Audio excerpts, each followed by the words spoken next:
দেখুন, অর্ধেক কবরে অর্ধেক সংসদে, আজরাইলও টানে আবার সংসদও টানে।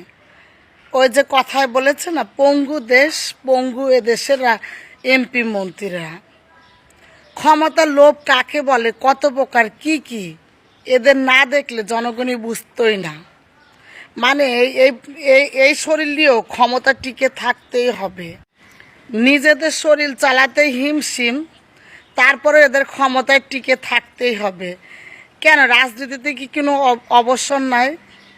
আসলে আমাদের দেশে সব রাজনীতি নেতারা পঙ্গু, অন্ধ, কানে কম শোনে না, অশিক্ষিত, এরাই আসলে প্রতিনিধিত্ব করে। আর এদেরই সাধারণ জনগণ নির্বাচন করে মানে ওই চেয়ারগুলাতে বসায়।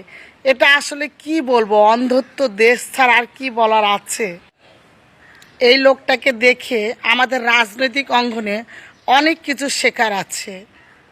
সেটা হচ্ছে কি বলি, এই লোক কিন্তু অসুস্থ, নমিনেশন পাওয়ার আগে থেকেই অসুস্থ।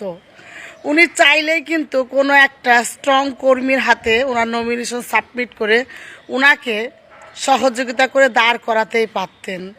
আমি বুঝছি যে ওই এলাকায় ওনার অনেক জনপ্রিয়তা আছে, খুব ভালো কথা। সেই জনপ্রিয়তার বলে ওই এলাকায় কিন্তু এরকম শক্তিশালী যে কর্মী ছিল না, সেই কর্মী লেভেল থেকে একজন যোগ্য লোককে নিয়ে এসে উনি এই নমিনেশনটা ওনার নামে সাবমিট করেই দিতে পারতেন।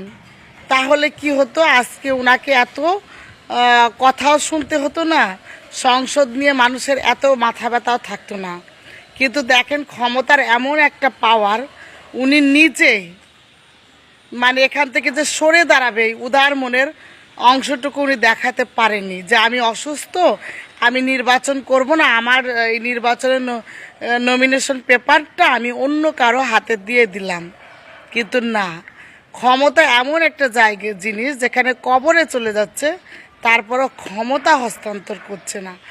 আমাদের দেশে আসলে ব্যক্তিরা এরকমই জনসেবা করতে আসছে।